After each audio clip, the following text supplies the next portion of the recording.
खड़ा हो गया और मैंने कहा ये नहीं लगेगा, हम मिनी बजट नहीं लाएंगे। कौमी असेंबली में भी ये तमाम लोग तैयार हो जाए हकमियत के जनाजे को कंधा देने के लिए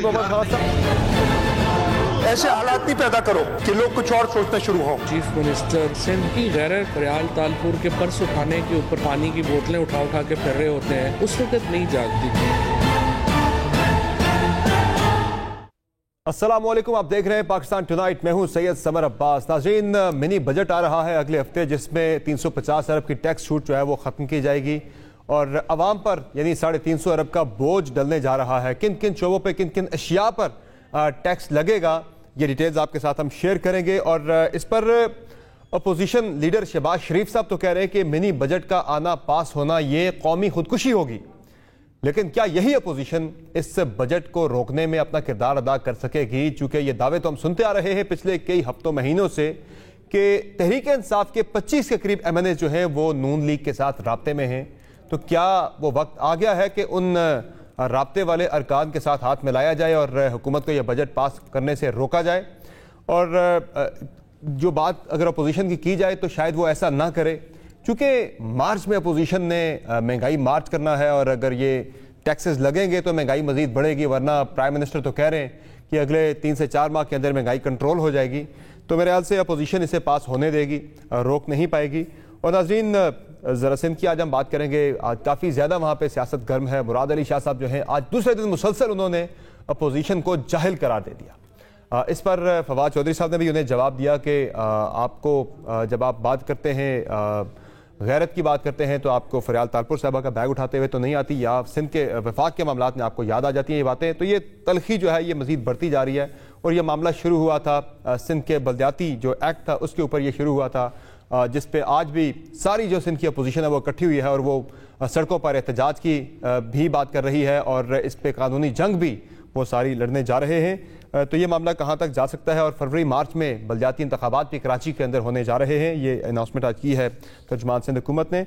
और नाज़रीन, इलेक्शन कमीशन की तरफ से हुकूमत के लिए एक नई मुश्किल जो है वो सामने आने वाली, नई तो नहीं खासी पुरानी है लेकिन एक मुश्किल नई होगी उनके लिए इस सूरत में कि जो स्क्रूटनी कमेटी है पाकिस्तान तहरीक इंसाफ के फॉरेन फंडिंग केस की जो स्क्रूटनी कर रही थी, जांच पड़ताल कर रही थी, उसकी रिपोर्ट जारी किस दिन करनी है, इस हवाले से कल इलेक्शन कमीशन का अहम इजलास होने जा रहा है जिसमें डेट अनाउंस की जा सकती है कि किस डेट को ये रिपोर्ट पब्लिक होनी है। जिस पर आज वफाकी वज़रा जो हैं वो मैदान में आ गए और उन्होंने ये वही पनामा वाला आर्गूमेंट जो है आज उन्होंने लिया कि जो नवाज शरीफ का होता था कि मेरे एहतसाब के साथ साथ बाकी लोगों का एहतसाब भी किया जाए। तो तहरीक इंसाफ भी आज वही आर्गूमेंट सामने लेके आई है कि PTI की फॉरेन फंडिंग जो उनके अकाउंट्स की जांच पड़ताल के साथ साथ नून लीग और पीपल्स पार्टी के अकाउंट्स की जांच पड़ताल भी साथ साथ होनी चाहिए, सिर्फ PTI की नहीं होनी चाहिए। और आखिर में बात करेंगे जो वज़ीर आज़म ने फाइनली नोटिस ले लिया गवादर के माहीगीरों के मुतालबात पर और क्या उन्हें उनका हक मिल सकेगा, क्योंकि वो गवादर जिसने पाकिस्तान की तकदीर बदलनी है, अगर वो ख़ुद गवादर के अवाम की तकदीर नहीं बदल पा रहा तो इस पर उनका जो एहतजाज वहाँ पे चल रहा है, इस पर जो फेडरल गवर्नमेंट का जो नोटिस है ये बड़ा इंपॉर्टेंट है, लेकिन उनके मसाइल हल भी होने चाहिए। प्रोग्राम में हमें ज्वाइन कर रही हैं गरीदा फारूकी साहिबा, सीनियर एंकर पर्सन कॉलमनिस्ट हैं। प्रोग्राम में हमें ज्वाइन कर रहे हैं सईद काजी साहब, सीनियर साफ़ी तज्ज़ियाकार हैं। हमें ज्वाइन करेंगे मोहम्मद मालिक साहब, सीनियर साफ़ी हैं, तज्ज़ियाकार हैं। उनकी राय भी हम प्रोग्राम में शामिल करेंगे क्योंकि एक कुछ मईशत से मुतल्लिक़ कुछ अहम मामलात हैं, इस पर मालिक साहब की राय हम ज़रूर आपके सामने रखेंगे। लेकिन कुछ अहम आदाद व शुमार जो सबसे पहले मैं आपके साथ शेयर करना चाहूँगा, जो मिनी बजट आ रहा है नाज़रीन अगले हफ्ते, इस मिनी बजट में तकरीबन 350 अरब रुपए के जो टैक्स इस्तिस्ना है वो ख़त्म किया जाएगा। यानी 350 अरब के जो टैक्सेस हैं वो आवाम पे नए लग जाएंगे। जब इस्तिस्ना ख़त्म होगा तो खाने पीने की जो अशियाए ज़रूरिया हैं उनके अलावा दीगर जितनी भी अशिया हैं उन पर 17% सेल टैक्स लग जाएगा। पेट्रोल की कीमत पर 17% सेल टैक्स आयद करने की तजवीज़ है। LPG पर भी 17% सेल टैक्स आयद करने की तजवीज़ है। मोबाइल फ़ोन्स, कंप्यूटर, कॉपियों, किताबों पर 17% GST आयद कर दिया जाएगा। ज़री ट्रैक्टर्स पर भी 17% सेल टैक्स की तजवीज़ है। अफगानिस्तान से आने वाले ड्राई फ्रूट पर भी 17% सेल टैक्स आयद करने की तजवीज़ है। बच्चों के फार्मूला मिल्क, जो बच्चों के लिए जो डब्बे वाला दूध आता है, उस पर भी 17% सेल टैक्स लगाए जाने की तजवीज़ है। साइकिल पर, पेट्रोल तो महंगा हो गया, लोगों ने साइकिलें खरीदनी शुरू की थी, साइकिल पर भी 17% सेल टैक्स लगने जा रहा है।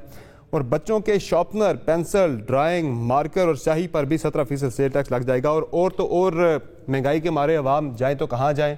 जो लोग मुतवसत तबके से हैं वो लंडे से जाके पुरानी अशिया ख़रीदते हैं, इस्तेमाल शुदा कपड़े, जूते, तो लंडे पर भी जो है 17% से टैक्स आयड करने की तजवीज़ है इस मिनी बजट के अंदर। 350 अरब गवर्नमेंट ने ये इकट्ठा करना है। शौकत तरीन साहब तो कहते रहे कि वो IMF के सामने खड़े हो गए हैं, डट के खड़े हो गए हैं। 700 अरब के टैक्सेस का कहा गया था, लेकिन 350 हमने लगाए। ज़रा उनका मौक़िफ़ भी आपको सुनाते हैं।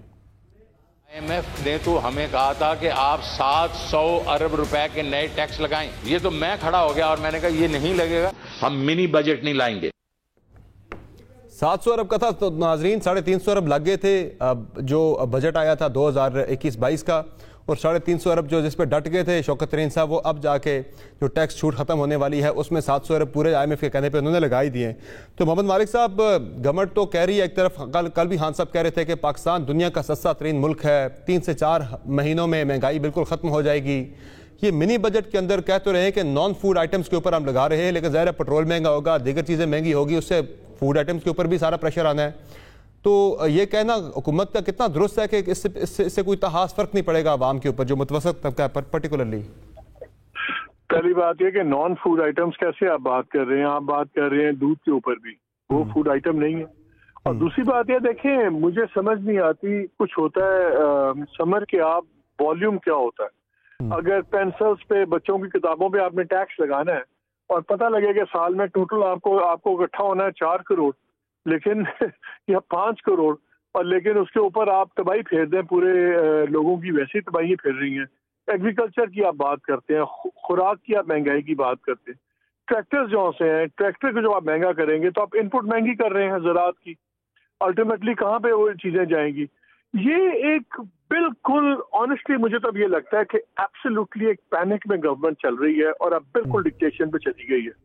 आपको पता है, आप भी इससे प्रोग्राम करते रहे, हम भी करते रहे। मैं पहले दिन से कहता रहा हूँ कि जो हमारे गवर्नर साहब हैं, जो ये पॉलिसीज IMF की जिस तरह ये इम्प्लीमेंट करवा रहे हैं और लेके आए हैं, इसका सिवाय हमारी तबाही के कुछ नहीं होगा। यही गवर्नर साहब थे, इजिप्ट में थे, इजिप्ट में जो इन्होंने कारनामे किए हमारे सामने हैं, जो IMF ने किया हमारे सामने है। 68% लोग पॉवर्टी लाइन से नीचे चले गए इजिप्ट के अंदर। यहाँ भी आप देखिए कि जितनी इनकी पॉलिसीज हैं सारी ग्रोथ की तबाही फेर रहे हैं। ये आपकी महंगाई अक्रॉस द बोर्ड ये ला रहे हैं। जब आप लंडे के कपड़े नहीं छोड़ते, यानी कि घबराना पड़ेगा हमारे अवाम को। खान साहब बेशक कहते रहे नहीं घबराना छोड़ते। आप मुझे बताएं, साइकिल यार कौन सा अमीर आदमी साइकिल चला रहा है? मतलब कोई सेगमेंट्स को आप देख लेते हैं अक्रॉस द बोर्ड की, कुछ चीजों को आप छोड़ देते हैं।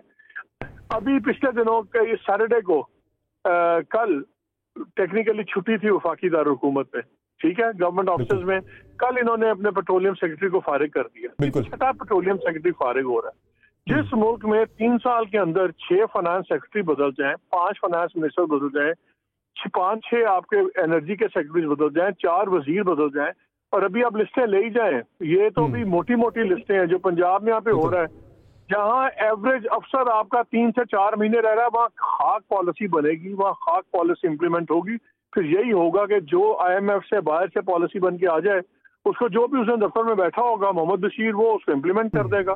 बिकॉज पॉलिसी मेकिंग के लिए टाइम चाहिए, पॉलिसी डिजाइनिंग एग्जीक्यूशन के लिए टाइम चाहिए। अफसरान तो आप रोज बदल देते हैं। टॉप एग्जीक्यूटिव किससे ये मुल्क ऐसे चलते हैं? मजाक बन गया। उन्होंने तो इस मुल्क को खुदा कसम मजाक बना दिया है। I am shocked the way things are being run. Finance minister साहब भी कल को क्या बात कहते थे, आज जो बात कह रहे हैं वो भी आपके सामने। वैसे मालिक साहब, जो तब्दीलियों के हवाले से खबरें आ रही हैं वो शायद कुछ मिनिस्ट्रीज के अंदर फिर दोबारा से कैबिनेट के अंदर भी कोई रिशफलिंग की प्लानिंग हो रही है। सुनने में आ रहा है कि दाखिला के अंदर वजारत इत्तलात, वजारत रेलवे, ये कुछ मिनिस्ट्रियाँ जो हैं वो रीशफल की जाएंगी, फिर से मिनिस्टर्स चेंज किए जाएंगे, कलमदान उनके। ये तब्दीली शायद यही तब्दीली है कि लोगों की पोजीशंस तब्दील की जा रही है, तबादले जो है इसी को शायद तब्दीली कहा जा रहा है। आप न्यूयॉर्क में जाए, लंदन में जाए ना, तो सड़कों पे आपने देखा होगा वो लड़के लेके बैठे होते हैं, एक मेज रखा होता है, उसमें 3 कप रखे होते हैं, उसमें एक अखरोट रखा होता है। वो हाथों से दाएं बाएं करते रहते हैं और आपने बताना होता है आपको अखरोट कौन से वाले ग्लास के नीचे है। तो $1-1, $2-2 लोग हारते हैं। ये लिटरली तो वजारतों का वही हाल है। आज इसको उठा के वहां लगा दिया, आजम स्वाति को यहाँ से निकाल के वहां लगा दिया, हमाद अजहर को एक दिन लगा दिया फाइनेंस में, तीसरे दिन प्लानिंग में लगा दिया, चौथे दिन जनाब एनर्जी में लगा दिया, असद उमर एक दिन फाइनेंस में थे, फिर वो प्लानिंग में आ गए। ठीक, मल साहब में आप या तो चेंज करें ना, रीशफल क्या होता है? You change if you really want change. Change the system not people, जो कि रेगुलरली यहाँ पे हो रहे हैं। गरीदा फारूकी साहिबा, ये जो दावे तो हमने अपोजिशन के बड़े सुने हैं कि ये नहीं होने देंगे। कल शहबाज शरीफ साहब का मैं बयान पढ़ रहा था कि ये मिनी बजट अगर पास होता है तो ये कौमी खुदकुशी होगी, लेकिन शायद अपोजिशन को ये सूट करता है कि ये मिनी बजट पास हो ही हो, पाकिस्तान के अंदर महंगाई का तूफान आए ही आए, ताकि मार्च में इन्हें महंगाई मार्च करने का जवाब मिले। ये रोकेंगे तो नहीं किसी सूरत में मेरे ख्याल से इसको।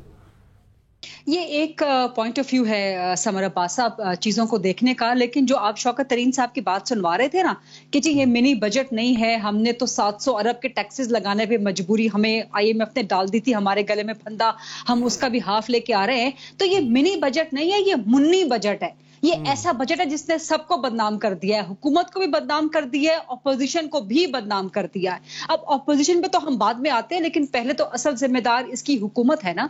आप बजट पे बजट लाए जा रहे हैं, टैक्सेस पे टैक्सेस लगाए चले जा रहे हैं, आप टैक्स नेट को बढ़ा पा नहीं रहे। आपने एक टारगेट अपना दिया हुआ था, उस टारगेट तक आप पहुंच नहीं पा रहे। यही वज़ीर आज़म इमरान खान साहब थे जब ऑपोजिशन में थे, तो उस वक्त मुस्लिम लीग नून और पीपल्स पार्टी की हुकूमतों पर तनकीद करते थे कि जी आप तो टैक्स नहीं हासिल कर रहे हैं, आप गरीबों पे लगाए जा रहे हैं, आप मिडिल क्लास पे टैक्सेस लगाए जा रहे हैं। तो माजरत के साथ यहां पर गवर्नमेंट ने आके और जो 4-5 मिनिस्टर ये तब्दील कर चुके हैं, सबके सारे का सारा वही सरकारी बाबुओं वाला तरीकाकार है, क्योंकि जाहिर है ये बड़े बूढ़े किस्म के लोग हैं। जितने भी इन्होंने सिवाय हमाद अजहर के वो एक दरमियान में जो है यंगस्टर आए थे, बाकी ये सब लोग इसी सिस्टम की पैदावार है। अब शौकत तरीन साहब पुरानी हुकूमतों में भी वजीर खजाना रहे हैं, वो इस ब्यूरोक्रेटिक, इस सरकारी बाबुओं वाले सिस्टम को समझते हैं, और माजरत के साथ जब तक वो हुकूमत से बाहर थे बड़ी तनकीद करते थे हुकूमत की मौशी पॉलिसियों के हवाले से, लेकिन अब जब गवर्नमेंट में उनको ओहदा मिल गया है तो वही आके सरकारी और बाबुओं वाला जो उनका एक खांचा होता है वो लाके उन्होंने छापना शुरू कर दिया है, कॉपी पेस्ट करना शुरू कर दिया है। वही सेक्रेटरी होते कुछ हैं, चीजों पे अभी वो तनकीद कर रहे हैं, स्टेट बैंक की पॉलिसीज पे वो अभी भी बतौर वजीर मुशीर खजाना भी तनकीद ही कर रहे हैं, लेकिन उनकी वहां चल नहीं रही मेरे ख्याल से। स्टेट बैंक अपनी स्टेट बैंक के मामले पर तो जाहिर वजीर स्टेट बैंक के मामले पर तो जाहिर वजीर खजाना की नहीं चल सकती, वहां पर तो वजीर आजम इमरान खान तक को पता नहीं होता स्टेट बैंक के मामलात कहां से कहां पहुंच जाते हैं, डॉलर का रेट कहां से कहां पहुंच जाता है। वजीर आजम साहब कहते रहे मुझे तो गवर्नमेंट में होते हुए, वजीर आजम होते हुए मुझे मीडिया से पता चला, और स्टेट बैंक के बारे में बहुत सी पॉलिसीज के बारे में इंटरेस्ट रेट बढ़ जाता है, शुरू में तो वजीर आजम साहब को वो भी नहीं पता होता था। तो ये बहरहाल एक पूरे का पूरा जो है ना सिस्टम इस वक्त इतनी गहरी मुआशी दलदल में फंस चुका है। मैं कोई मुआशी तजियाकार नहीं हूं, मैं कोई मईशतदान नहीं हूं, लेकिन मैं इसी सिस्टम का हिस्सा हूं, मैं इसी सोसाइटी में सर्वाइव करती हूं, मैं इसी इकोनॉमिक व्हील के अंदर पिसने वाले लोगों में से एक हूं।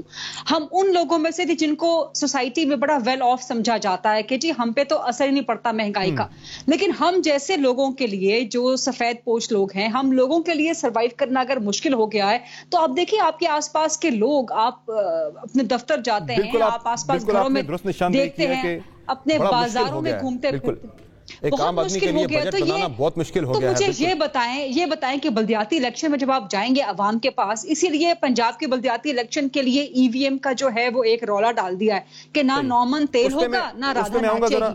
उस पर मैं आऊंगा जरा बाद में। गरीदा फारूकी साहिबा, सईद काजी साहब, जब बजट की हम बात करते हैं, मुल्क की मईशत की बात करते हैं, जाहिर है जब एक आम आदमी की मईशत ठीक नहीं होगी, गवर्नमेंट जितने भी यहाँ पे चेस्ट थंपिंग कर लेके देखें जी हमने तो करंट अकाउंट डेफिसिट कम कर दिया, हालांकि वो भी बढ़ता जा रहा है। देखें हमारी एक्सपोर्ट्स बढ़ रही हैं, यहाँ पे रेमिटेंसेस बढ़ रही हैं, बड़े अच्छे हालात हो गए हैं। एक आम आदमी के हालात तो ठीक नहीं हो रहे, असल इंडिकेटर तो वो होता है। दूसरा, पॉलिसीज बनाने वाले वो लोग हैं जिनका अवाम से ताल्लुक नहीं है। मैं जिस तरह मिसाल दी जा रही थी, गवर्नर स्टेट बैंक पाकिस्तान से बाहर से उठ के पाकिस्तान के अंदर आए, यहाँ का उन्हें लोगों के हालात का शायद पता नहीं है। मुशीर खजाना यानी वजीर वजारत खजाना शायद उस बंदे के पास ज़्यादा आइडियली होनी चाहिए जो अवाम से डायरेक्टली वोट लेकर आता है, वो आम आदमी के मसाइल को समझता है, वो पॉलिसीज बनाए। ये मसाइल कहाँ पे आ रहे हैं जो इतने ज़्यादा हमारे हालात बिगड़ते जा रहे हैं? समझ, एक तो ये बात है कि ये जितना क्राइसिस है ये कोई पर्सन स्पेसिफिक नहीं है। 15 बंदे ले आए, 15 निकाल दे, अंदर ले आए, बाहर ले जाएं, ये आनियां जानियां करते रहे, इससे फर्क नहीं पड़ता। ये सिस्टम स्पेसिफिक है जिसका आपने बात की थी।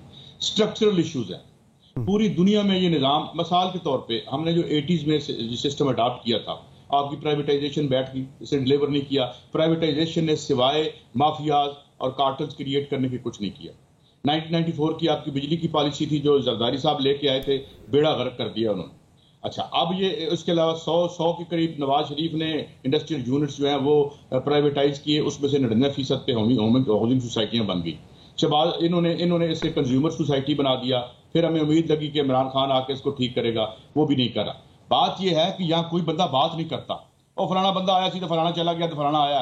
एक आदमी जिसने बात की, डॉक्टर इशफाक हसन खान ने पहली दफा पाकिस्तान के मीडिया में कहा कि वाशिंगटन कंसेंसस पे ये मुल्क जो चल रहा है अब नहीं चलेगा, ये 1973 के कॉन्स्टिट्यूशन के तहत नहीं चल रहा, ये वाशिंगटन कंसेंसस के तहत चल रहा है, जो कि अमेरिका की जो फाइनेंस मिनिस्ट्री है, IMF और वर्ल्ड बैंक के दरमियान है। हम गुलाम हैं। हमारी बिल्कुल ठीक कहा मोहम्मद मालिक ने कि ये जो आया हुआ है यहाँ पे बैठा हुआ है नौजवान स्टेट बैंक का गवर्नर बनके, ये इकोनॉमिक हिटमैन है। और यहाँ का बजट आप ये क्या रियासत है जिसमें आप एक जो है टैक्स मर्जी से नहीं लगा सकते, ना विड्रॉ कर सकते हैं। आप मुझे बताएं कोई चीज, कोई आपकी एग्जेक्टिव डॉली हाँ साहब मियांवाली में ये फरमा रहे थे, जलसे में फरमा रहे थे कि हम वो कौम बनेंगे जो हम आजादाना फैसले करेंगे, ये वो कौम बनने जा रही है। यार क्या आजादाना फैसले? 4 बंदे आते हैं IMF से, चौथे फ्लोर पे बैठते हैं FBR के, जो आपका बजट बनाते हैं। और ये जो लोग हैं, ये कौन है? शौकत तरीन साहब। यार मैंने वोट दिया इनको। बात ये है, और कोई पोलिटिकल पार्टी इस पर बात नहीं करती। वो नहीं, अब महंगाई है। रात को महंगाई के बेनिफिशियरी होते हैं। जिस दिन चीनी की कीमतें बढ़ती हैं, इनकी दौलत में इजाफा होता है। सवेरे प्रेस कॉन्फ्रेंस कर रहे होते हैं, हो चीनी बढ़ गई। हैंड इन ग्लव है। PTI, PMLN, PPP, इस निजाम के खिलाफ कोई आदमी बात नहीं करता किसी से। हम पर्सनल बातें करके देख ली हमने इन लीडरों से कि यार ये जो नई जो ईस्ट इंडिया कंपनी के आगे हमें बेच दिया है, ये 80s में इन्होंने शुरू किया था।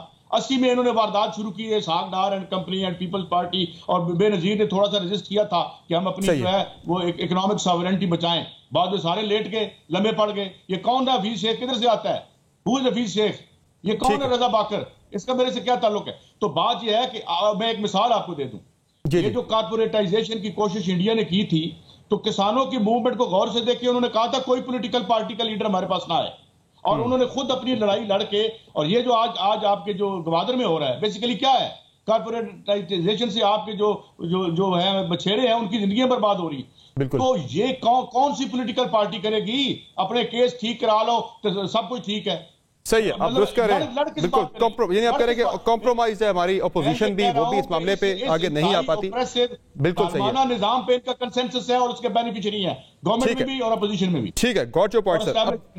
ठीक है मालिक साहब, अगर हम बात करें इन पॉलिसीज पे अपोजिशन की, जाहिर है जिस तरह बात कर रहे हैं सईद काजी साहब, कहीं ना कहीं उन्हें भी ये चीज़ें सूट करती हैं। अब अपोजिशन ने पूरा एक माहौल बनाया कि महंगाई बहुत ज़्यादा है, इस पे हमने मार्च में मार्च करना है। उसकी भी समझ नहीं आती कि महंगाई आ जाए, मार्च में जाके मार्च में करेंगे। मे बी खान साहब जो दावा कर रहे 3 से 4 माह में शायद वो महंगाई कंट्रोल भी कर लें। इस पे एक वो 25 बंदों का एक बड़ा फिगर हम सुनते हैं अपोजिशन के लोगों से, पर्टिकुलरली नून लीग के लोगों से, कि तहरीक इंसाफ के 25 लोग हमारे साथ राब्ते में हैं, हम जब चाहें वो उन्हें इधर ला के गवर्नमेंट को डिफीट कर सकते हैं किसी भी वोट के अंदर। मनी बिल पे ज़रा वोटिंग होनी है। मैं आपको सुनाता हूँ वो दावा क्या है, ज़रा शायद हकान भाई साहब को, राना सनाउल्लाह साहब का सुनाइए ज़रा।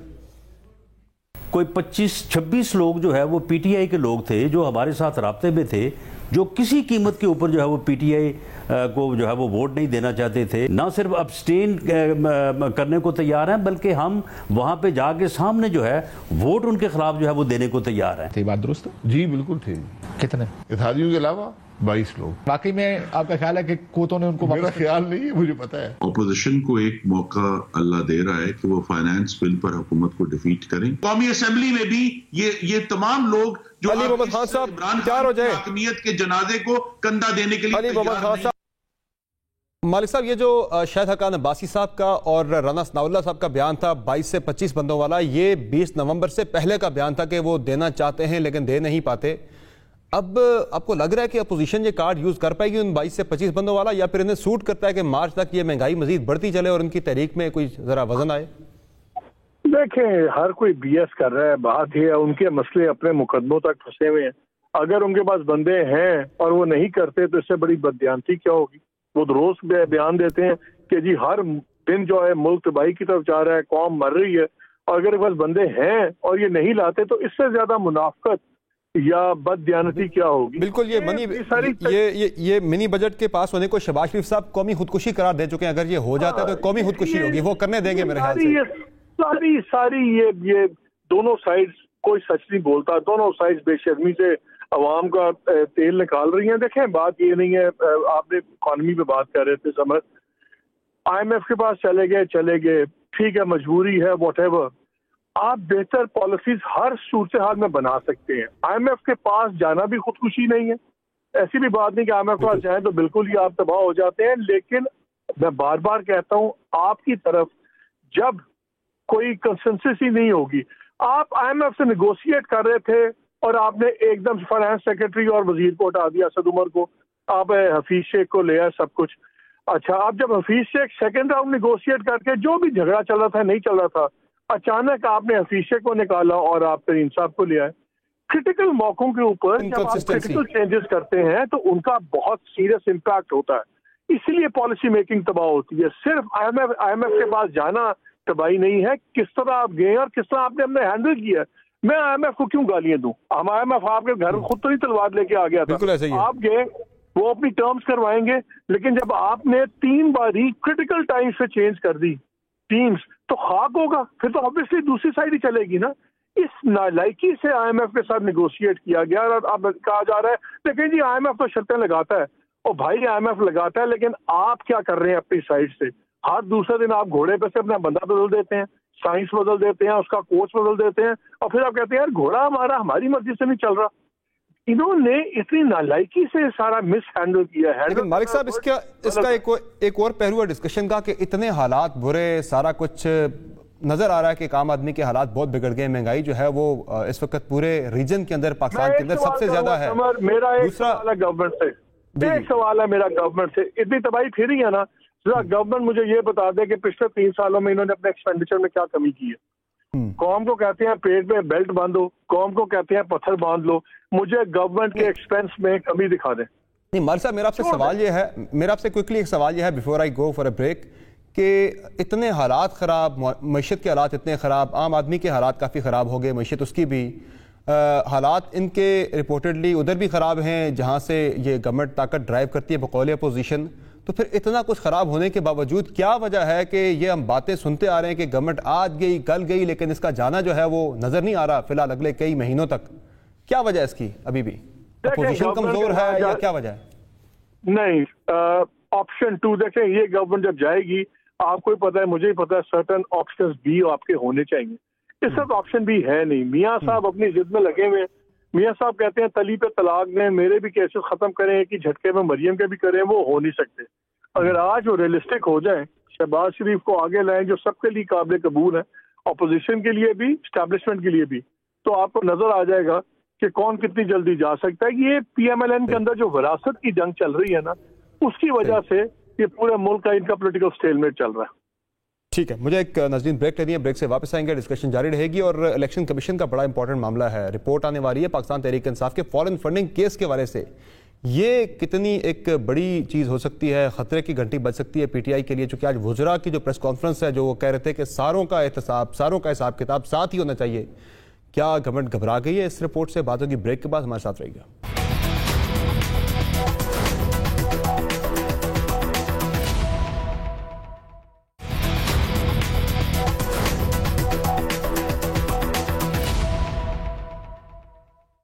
वेलकम बैक द शो नाज़रीन। जो हमने डिस्कशन ब्रेक से पहले जहां क्लोज की थी वहीं से इसको कंटिन्यू करेंगे कि इतना सब कुछ हो जाने के बावजूद क्या वजह है कि हमारी ये अपोजिशन गवर्नमेंट को गिरा नहीं पा रही। दावे तो हम बड़े बड़े सुनते हैं कि आर या पार, दिसंबर नहीं देख पाएंगे, अक्टूबर नहीं देख पाएंगे, लेकिन गवर्नमेंट मौजूद है। ताल्लुकात भी ख़राब हो गए, जिसके बारे में बहुत ज़्यादा अपोजिशन कहती है कि वहाँ से गवर्नमेंट पावर ड्राइव करती है, और मईशत के हालात भी काफ़ी ख़राब है। तो गरीदा फारूकी साहब, अब क्या है, कौन है जो गवर्नमेंट को सहारा दिए हुए है? अब तो उन सहारों की बात भी होती थी कि वो सफ़ा फट गया है, तो फिर अपोजिशन क्यों नाकाम है? वो कामयाब होना ही नहीं चाहती खुद से गवर्नमेंट को गिराने में। समर, इस हुकूमत की एक बेसाखी अगर तो एस्टैब्लिशमेंट थी या है, तो दूसरी बेसाखी इसकी अपोजिशन खुद ही है। इस गवर्नमेंट को सहारा अगर दे रखा है ना, तो अपोजिशन ने खुद ही दे रखा है। क्योंकि मैं नहीं समझती कि मुल्क की तारीख में कभी इतनी निकम्मी और इतनी नाअहल और इतनी होम्योपैथिक किस्म की अपोजिशन सामने आ रखी हो। मैं ये नहीं कह रही कि अपोजिशन सड़कों पे निकले, दंगा फसाद कर दे, जैसे कि क्लेम किया जा रहा है बहुत जगहों पर, और आग लगा दे और जलाओ घेराव कर दे और मुल्क में तहस नहस मचाते, लेकिन आपका एक आईनी जमहूरी हक है कि आप सड़कों पे निकलें। इस वक्त जो मुल्क की हालत है, जो इस वक्त मईशत की हालत है, जो इस वक्त महंगाई की हालत है, अभी चंद दिन पहले बिजली जो है 5 रुपए मजीद सस्ती कर दी है। अब एक तरफ आप बिजली महंगी, सस्ती नहीं, महंगी करती है। अब एक तरफ आप बिजली महंगी करते हैं, गैस महंगी करते हैं, पेट्रोल महंगी करते हैं, फिर आप कहते हैं जी हमारे कारखाने भी चले, हमारी इंडस्ट्रियां भी चलें, हमारी एक्सपोर्ट्स भी बढ़ जाएं। भाई अल्लाह के बंदो, आपके जब कारखानों को गैस मुहैया नहीं होगी सर्दियों के अंदर, गर्मियों में जब बिजली मुहैया नहीं होगी, जब पेट्रोल की कीमतें आप बढ़ा देंगे, तो आपकी मईशत का पहिया कैसे चलेगा? ये तो एक, मैं कहती हूँ, कुंद जहन से भी कुंद जहन बंदे को पता होता है कि मईशत के लिए ये चंद एक चीजें चलाने के लिए बड़ा बुनियादी ये फ्यूल सिस्टम है, आपके ये ईंधन है पूरे की पूरी मुआशी सरगर्मियों का। आप जब ये चीजें बढ़ा देते हैं तो फिर आपके कारखाने, आपकी फैक्ट्रियां, आपकी इंडस्ट्रीज, वहां पर बनने वाली चीजें महंगी हो जाती हैं। जब वहां पे पूरी आपकी चीजें चलेंगी नहीं, जब वहां आपकी चीजें महंगी हो जाती हैं तो फिर ज़ाहिर लोगों के पास जो इस्तेमाल के लिए आता है फाइनल प्रोडक्ट, वो भी महंगा हो जाएगा। फिर उसका आपकी फूड बास्केट पे असर पड़ जाता है, क्योंकि हर चीज आपकी महंगी हो रही है। पेट्रोल आपकी महंगी हो रही है, गांव से लेके, आड़ती से लेके, मंडी से लेके एक एंड कंज्यूमर तक जब चीज पहुंच रही है तो वो सब महंगी हो रही है। अब देखें ना, ये बहरहाल बात हम कहीं से कहीं ले रहे हैं। ऑपोजिशन की कारकर्दगी पर आपने सवाल किया था। अब इस कदर बुरे हालात हैं पिछले 3-3.25 साल के अंदर, और एक कोई एहतजाज आप बता दें जो महंगाई के खिलाफ ऑपोजिशन ने बड़ा कोई मौसर किया। वो छोटे छोटे एहतजाजी मुजाहरे होते हैं जहां मैंने किसी बड़ी जो लीडरशिप है तमाम पॉलिटिकल पार्टीज की, मरकजी लीडरशिप जो कि क्राउड पुलर्स हैं, वो नहीं आते वहां पे। बिल्कुल, वो तो एक हाजिरी लगाने वाले एहतजाज होते हैं ना, छोटे छोटे, कीजिए हमने हाजिरी लगा दी अवाम के रजिस्टर में, अवाम की किताब में, यस सर हम भी वहां पर मौजूद थे। ये गरीजा जो फॉरेन फंडिंग केस है, ये जो फॉरेन फंडिंग केस है अपोजिशन का, तो आप भी कह रही हैं कि उनमें कोई दम खम नहीं है कि वो इस गवर्नमेंट को चैलेंज दे सके या मुश्किल सूरत हाल से दो चार कर सके। लेकिन जो फॉरेन फंडिंग केस है, ये तहरीक इंसाफ के सर पे लटकने वाली एक जेन्युइन तलवार है जिसका पीटीआई को बड़ी परेशानी रही है। उस पर आज वज़रा को पता लग गया इस मामले का कि रिपोर्ट जल्द आने वाली है। जो स्क्रूटनी कमेटी की रिपोर्ट थी पीटीआई फॉरेन फंडिंग केस के हवाले से, कल इलेक्शन कमीशन का इजलास हो रहा है इस पर, उस पर मुतवक्का तौर पर वो डेट कोई आ सकती है। तो आज वज़रा ने जो मौक़िफ़ इख्तियार किया वही पनामा वाला के सबका एहतसाब साथ ही करें। ज़रा मैं आपको सुना देता हूँ। हम इलेक्शन कमीशन को ये कहना चाहते हैं, शुरू बेशक आप पीपल्स पार्टी, पीएमएलएन और पीटीआई से कर ले, लेकिन उसके बाद बाकी सियासी जमातों में भी जो फंडिंग है ये लोगों के सामने आनी चाहिए। ये तीनों पार्टीज की साइमल्टेनियसली सामने आनी चाहिए। बिल्कुल, पीटीआई कह रही है कि सिर्फ हमारा हिसाब किताब ना करें, बाकी पीपल्स पार्टी और नून लीग का भी हमारे साथ ही करें। लेकिन फिल वक्त मेरे से रिपोर्ट जो है स्क्रूटनी कमेटी को पीटीआई की जो है वो ओपन होने जा रही है, तो ये खतरा हो सकता है पीटीआई के लिए ज्यादा। ये बयान जब मैंने आज सुना तो मुझे याद आ गया कि जब नवाज शरीफ के खिलाफ पानामा केस था तो उन्होंने भी ऐसे कहा था कि बिल्कुल आगाज मुझसे कर लें लेकिन बाकी सारों का इकट्ठा कर लें। तो ये बिल्कुल लगता है कि हिस्ट्री कहीं ना कहीं अपने आप को दोहरा रही है कि पाकिस्तान तहरीक इंसाफ कह रही है कि ठीक है आप एहतसाब हमसे शुरू कर लें लेकिन बाकी सारों का भी इकट्ठा कर लें। अब ये बड़ा पॉलिटिकली बड़ा एक स्मार्ट स्टेटमेंट है हुकूमत का जब वो कहती है ना कि पाकिस्तान तहरीक इंसाफ, मुस्लिम लीग नून और पीपल्स पार्टी की फंडिंग सबका इकट्ठा एहतसाब होना चाहिए, यानी कि वो इस कवर में अपने आप को कवर अप करना चाह रही है। क्योंकि क्या ये खतरा हो सकता है पीटीआई की गवर्नमेंट के लिए? अपोजिशन तो खतरा नहीं है, कोई और भी खतरा नहीं है, ये इलेक्शन कमीशन वाली रिपोर्ट ये खतरात से दो चार कर सकती है इस गवर्नमेंट को? देखिए अभी रिपोर्ट तो सामने आई नहीं, लेकिन जिस तरह से प्रोसीडिंग्स चल रही हैं और जो अब तक मामलात सामने आए हैं और जो हमारी भी बात होती रहती है इलेक्शन कमीशन के जराये से और दीगर जराये से, मामलात इतने साफ शफाफ तो है नहीं पाकिस्तान तरीके इंसाफ के। इलेक्शन कमीशन के हवाले से कम साफ चली शफाफ चली नहीं है ये, तो कहीं ना कहीं गड़बड़ तो जरूर है। अब वो गड़बड़ अगर सामने आ जाती है तो जाहिर है वो एक बहुत बड़ा झटका होगा और उसकी बुनियाद पे ना सिर्फ हुकूमत जा सकती है बल्कि पाकिस्तान तहरीक इंसाफ पर बतौर जमात भी पाबंदी लग सकती है। लेकिन ये सब चीजें तो सामने आएंगी रिपोर्ट सामने आने के बाद। अब दूसरी तरफ मुस्लिम लीग नून की भी डिस्क्रिपेंसीज हैं, उनकी भी बेकायदगियां इस वक्त रिपोर्ट हो रही हैं, कुछ चीजें सामने आ रही हैं, तो ये बड़ी इंटरेस्टिंग सिचुएशन होगी। इसीलिए पाकिस्तान तहरीक इंसाफ कहती है कि जी हमारा तो शुरू करें, बिस्मिल्लाह करें, लेकिन साथ साथ नून लीग और पीपल्स पार्टी का भी करें, सईद काजी साहब उनकी भी कुछ गड़बड़। ठीक, सईद काजी साहब आपको क्या लग रहा है कि ये party funding case, Pakistan Tehreek Insaf का फॉरेन फंडिंग केस, क्या ये सीरियस थ्रेट हो सकती है? अपोजिशन तो थ्रेट नहीं रही इनके लिए इतनी ज्यादा, कोई मुआशी हालात भी इनके लिए थ्रेट नहीं है, वो जो एक सफे का फट जाना वो भी इनके लिए थ्रेट नहीं है। इससे कोई वो लोग जो उम्मीद लगाए बैठे थे कि ये गवर्नमेंट के लिए कोई खतरा बने, ये बन सकता है खतरा? या ये भी भाई आपको भी पता है, मुझे भी पता है कि खतरा कहां से होता है और क्यों होता है, नंबर 1। नंबर 2, ये 4 बंदे तो अपोजिशन बाहर निकाल नहीं सकी। खतरा तो क्या था, आज 5 लाख बंदे ले और बाहर तो खतरा ही खतरा हो जाता है। मैं एक बात और आपसे करना चाहता हूँ जो बड़ी अहम थी, जो शुरू में आपने की थी।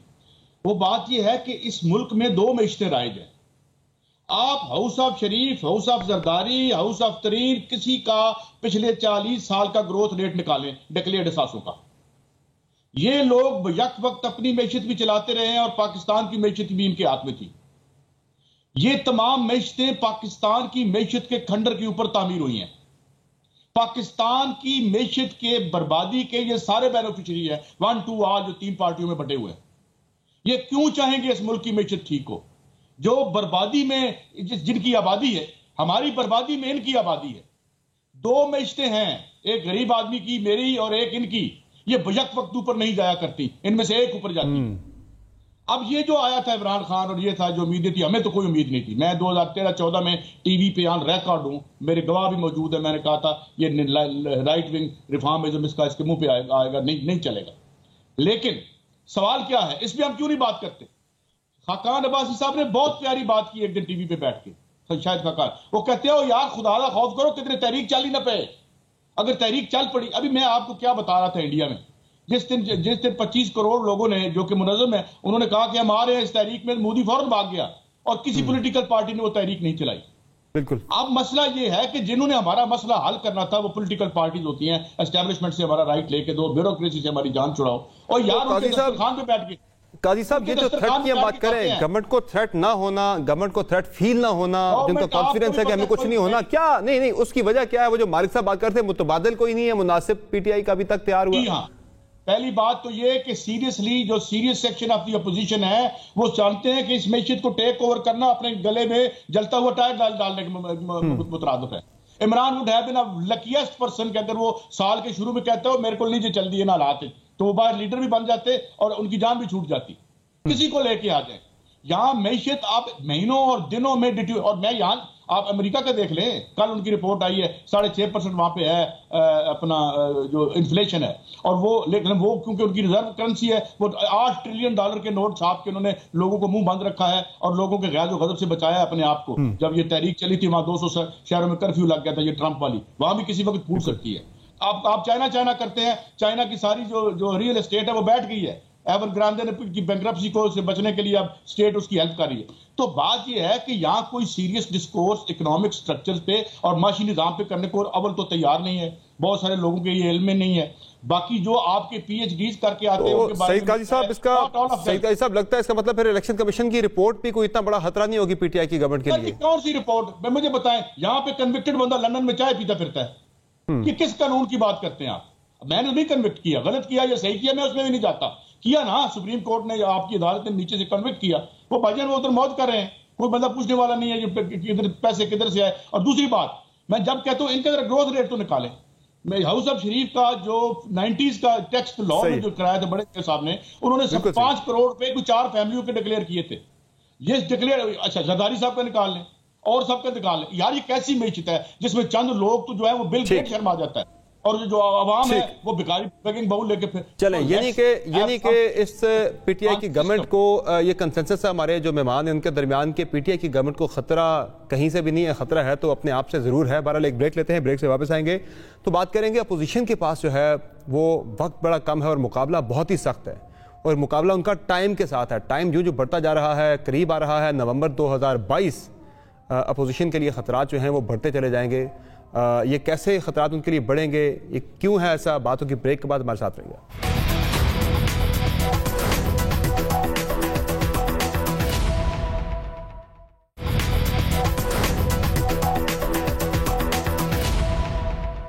वेलकम बैक टू शो नाज़रीन। बात हो रही है पाकिस्तान तहरीक इंसाफ की हुकूमत, उनकी पॉलिसीज़, मुआशी हालात और हुकूमत को लाहक मुमकिना खतरात के हवाले से जो हमें कहीं से भी नज़र नहीं आ रहे इतने सारे मसाइल के बावजूद। गरीदा फारूकी साहिबा, अपोजिशन मार्च की बात तो कर रही है कि मार्च में मार्च करेंगे, लेकिन अब शायद उनके पास भी हर गुजरते महीने के साथ वक्त जो है वो बड़ा कम होता जा रहा है, मुकाबला सख्त होता जा रहा है। चूँकि नवंबर 2022 बड़ा इंपॉर्टेंट है पाकिस्तान की पॉलिटिक्स के हवाले से, पाकिस्तान के सियासी मुस्तकबिल के हवाले से, क्योंकि एक अहम तकर्री होनी है, अहम तैनाती होनी है। अपोजिशन अगर तब तक गिरा देती है खान साहब को, फिर तो उनके लिए शायद कोई आगे चांसेस हैं। अगर नहीं गिरा पाती नवंबर 2022 से पहले तो फिर तो हालात उनके लिए ज़्यादा मुश्किल होते चले जाएंगे, मुमकिनात कम हो जाएगी उनके चांसेस। देखिए, मैं आपको एक बात बता दूं कि मुझे नहीं लगता कि मार्च 2022 में ऑपोजिशन लॉन्ग मार्च कर सकेगी। ये जल्द से जुलूस तो कर सकेंगे, छोटी मोटी कोई रैलियां तो निकाल सकेंगे, लेकिन जो एक लॉन्ग मार्च जिसका ये अनाउंसमेंट कर रहे हैं हो चुकी है, धरना उसके बाद देना है कि नहीं देना वो अभी तक कुछ क्लियर नहीं है, लेकिन ये भी नहीं होगा। उसमें कुछ ना कुछ वजह आड़े आ सकती है, किसी भी वजह से लॉन्ग मार्च या तो मुलतवी हो जाएगा या रैली का छोटी रैली की शक्ल इख्तियार कर लेगा। बहरहाल वो जो एक आप लॉन्ग मार्च की एक शक्ल सूरत हम सबके जहनों में है या हमारे तासुर में है, या जो मौलाना ने किया था एक लॉन्ग मार्च जब वो यहाँ पे आके बैठ गए थे इस्लामाबाद में, उस किस्म की भी कोई चीज नहीं होगी। अब वो किस तरह से होगी, या बहरहाल ये मुझे होता हुआ नजर आ रहा है कि अपोजिशन नहीं कर सकेगी और इसी तनख्वाह पे काम करते रहेंगे 2023 तक। नवंबर 2022 की जो आप बात कर रहे हैं उससे पहले बहुत सी चीजें जो हैं वो अभी होना बाकी हैं, जो कि मेरे ख्याल आप भी समझते होंगे, यकीनन हम सब समझते हैं, लेकिन अभी ज़ाहिर है उस पर बात करना बड़ा काबिल वक्त होगा। लेकिन बहरहाल नवंबर के बाद की सूरत हाल, बल्कि नवंबर की सूरत हाल बहुत दिलचस्प तो होगी पाकिस्तान के अंदर, लेकिन कम से कम मुझे इमरान खान सरवाइव करते हुए नजर आ रहे हैं 2023 तक। इलेक्शन 2023 में ही होंगे, उससे पहले अर्ली इलेक्शन की कोई सूरत हाल नजर नहीं आती, कोई ऐसी वजह नहीं है। इस ऑपोजिशन में इतना दमखम नहीं है कि ये इमरान खान की हुकूमत गिरा सके। अगर गिरानी होती तो इन 3 सालों में बड़े मौके मिले हैं उनको। खासतौर पे अभी जो पिछले दिनों DJISI के नोटिफिकेशन का एक मामला था, वो इतना गंभीर मामला था कि मिसाल के तौर पे आप फर्ज करें कि यही इशू अगर नवाज शरीफ की गवर्नमेंट के साथ हुआ होता और नवाज शरीफ प्राइम मिनिस्टर होते और इमरान खान ऑपोजिशन में होते, तो आप अंदाजा नहीं लगा सकते कि मुल्क में कितना बड़ा बहरान होता और हुकूमत को अपनी जान के लाले पड़ चुके होते। लेकिन यहाँ पर ऑपोजिशन इस कदर, आप वही कहूंगी, निकम्मी, नाअहल और होम्योपैथिक रही कि उसने उसको भी एक्सप्लॉइट करने के लिए कुछ भी नहीं किया। बिल्कुल सही। और उसने उसको भी कहा कि जी हम तो गैर जमहूरी तरीके से हुकूमत गिराना ही नहीं चाहते, हम तो ये वाले बैकडोर यूज करना ही नहीं चाहते। जबकि हम सब जानते हैं, अदम एतमाद का भी हम सुनते हैं कि बंदे 22 से 25 हमारे साथ राब्ते में हैं। अब तो उन्हें फोन भी शायद ना आए, 20 नवंबर की जो बात करते हैं उससे पहले के बयान थे, उसके बाद शायद फोन भी ना आए अब। लेकिन जाहिर है वो विल का मसला, वो जो उनके अंदर से देखे ना, लोग क्या देते हैं कि हमने सियासी शहीद नहीं बनने देना, या शायद वो अपनी शिकस्त को मान रहे होते हैं, या वाकईतन ये पॉलिसी है कि नहीं बनने देना किसी सूरत में भी। समर वही मसला है ना कि अपोजिशन के अपने अंदर इतनी कंफ्यूजन है, अपोजिशन के इत्तेहाद के अंदर भी कंफ्यूजन है और फिर जमातों के अंदर भी, जिसमें खासतौर पे मुस्लिम लीग नून के अंदर सबसे बड़ी कंफ्यूजन है कि उसने आइंदा करना क्या है। अब अदम एतमाद वो कहते हैं कि जी हम नहीं करना चाहते क्योंकि उसके बाद हम इस तरीके से हुकूमत नहीं गिराना चाहते। फिर वो कहते हैं हमने इन हाउस तब्दीली भी नहीं लेके आनी क्योंकि इस वक्त जो मेस है इकोनॉमिक उसको हम संभाल नहीं सकते। तो अगर आप हुकूमत इस तरह नहीं गिराना चाहते, ठीक है, अर्ली इलेक्शन से भी गिराना चाहते हैं, तो फिर भी आपको इस मेस को संभालना तो है ना, वन वे और द अदर, चाहे आप कान यहां से पकड़ें चाहे घुमा के पकड़ें, आपको इस इकोनॉमिक मेस को संभालना तो है, जो भी अगला आएगा। तो बहरहाल इस हुकूमत में इतना दमखम नहीं है। नवंबर 2022 में एक बड़ा अनएक्सपेक्टेड फैसला हो सकता है, चीजें बहुत कुछ चेंज हो सकती हैं, लेकिन कम से कम अनएक्सपेक्टेड, लेकिन कम से कम मैं समझती हूँ कि 2023 तक इमरान खान अपनी टर्म पूरी करेंगे और हुकूमत तो कह रही है, हमारी भी बात होती है, वो कहते हैं जी हम इलेक्शन करवाएंगे नवंबर 2023। एक्सपेक्टेड हो गया तो फिर तो पीटीआई अगले 10 साल का ख्वाब देख रही है उस एक्सपेक्टेड के ऊपर बेस करके। मैं आपसे वही कह रही हूँ ना कि हुकूमत के लोगों से हमारी बात होती है तो वो यही कहते हैं कि हम इलेक्शन करवाएंगे नवंबर 2023 में। तो ये जो नवंबर का एक पीरियड है ना, ये बड़ा इंटरेस्टिंग है 2022 के लिए भी और 2023 के लिए। नवंबर जो है इस साल से ऑनवर्ड हम देख रहे हैं बड़ा ही इंपॉर्टेंट होता जा रहा है। सईद काजी साहब, ये नवंबर की जो हम बात कर रहे हैं, ज़रा आप भी समझते हैं हम ये नवंबर 2022 की बात क्यों कर रहे हैं, उससे पहले कोई अपोजिशन फैसला कुन वार कर पाएगी या फिर वो आर्गूमेंट वही है कि हम चाहते ही नहीं है सियासी शहीद बन जाए, लोगों को पूरा मौका दिया जाए कि वो इस तब्दीली से लुत्फानंदोज हों, इसका पूरा महजूज हों, कल को किसी के अंदर कोई तशनगी ना रहे कि हम तब्दीली को एंजॉय नहीं कर सके 5 साल। देखिए समर, बुनियादी प्रॉब्लम जो हुए हैं ना, इसमें एक प्रॉब्लम डीपोलिटिसाइजेशन का भी हुआ है। आपकी जो सियासत है वो गली मोहल्ले, खेत खलियान, फैक्ट्रियां, इनसे निकलकर अब ये पहले ड्राइंग रूमों में गई थी, वहां से होती है ये लंदन चली गई है। अब जो है जोड़ तोड़ की सियासत होती है। मैं जितनी जाती तौर पर मेरी सियासत, मैं नाम नहीं लेता दोस्तों के, वो हमें खुला के कहते हैं यार ये जो आप लोग हैं ना, जो आप नजरिया या सियासत की बात करते हैं, वो जमाना गुजर चुका है। बड़े नुमाया लोगों को मैं कोट नहीं कर सकता यहाँ पे। तो सर कोई नया लंदन प्लान आ रहा है फिर कोई? हालांकि मैंने उनको मिसाल दी थी जो इंडिया में हुआ है, ये जो 14 माह तहरीक चली है जिसको मीडिया ने बुरी तरह इग्नोर किया है। अवाम मरे नहीं है, अवाम जिंदा है, पार्टियों के मुतबादल होते हैं, जिंदगी का। सर आपकी बातों से तो मुझे लग रहा है एक और लंदन प्लान आ रहा है। लंदन प्लान ही आया हुआ है यहाँ पे, कौन सा और नहीं है मुझे बताए ना। जब हमारी मैशती उधर से होती है तो कौन सा कम कर लेंगे। बात यह है कि अटरली लैकिंग, और जिस तरह से सारे आपके पार्टिसिपेंट्स कह रहे हैं, नालायक किस्म के हुक्मरान, नालायक अपोजिशन, इंतहाई नालायक शराफिया। मैं आपकी इंडिया को मिसाल देता हूं। फिर लायक कौन है सर जिस पे तकिया किया जाए?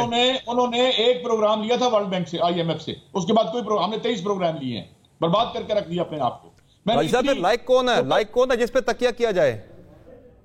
इस वक्त आप मुझे बताएं, समर मैं आपसे पूछता हूं, इन तीनों में से आप किसको वोट दोगे? आप किसके लिए वोट करेंगे? बात यह है कि यहां होता क्या है कि जी वो मेरा बच्चा है, जिस तरह वो लतीफा था ना, उसकी मुबारक को किसी ने कहा कि जी आप जो है लोगों को चॉइस नहीं देते। कहते मेरे पास चॉइस है, मेरे 2 बच्चे हैं, इनमें से एक को आप सिलेक्ट कर लें या इलेक्ट कर लें। चॉइस क्या है? इतनी महंगी सियासत कर दी आपने कि इन अरबपतियों के अलावा उसमें घुसने का सोच नहीं सकता।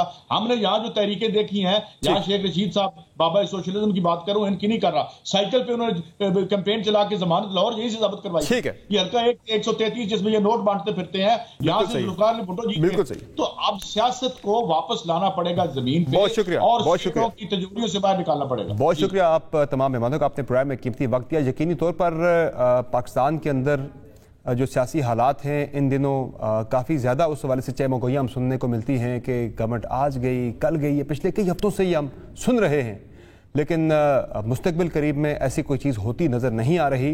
एक महंगाई का बड़ा चैलेंज गवर्नमेंट के लिए ज़रूर है, वो कॉन्फिडेंट हैं कि हम 3 से 4 माह में महंगाई कंट्रोल कर लेंगे। अगर वो हो जाती है तो फिर PDM की तहरीक का भी अल्लाह ही हाफ़िज़, फिर उसका कोई मकसद नहीं रहेगा। पर आज ये सिलसिला ऐसे ही चलता रहेगा, लेकिन नवंबर 2022 बड़ा इंपॉर्टेंट है। उससे पहले अपोजिशन एक फैसला कुन वार हुकूमत के खिलाफ कर सकती है। आज के शो में इतना, इजाज़त दीजिए, अल्लाह हाफ़िज़।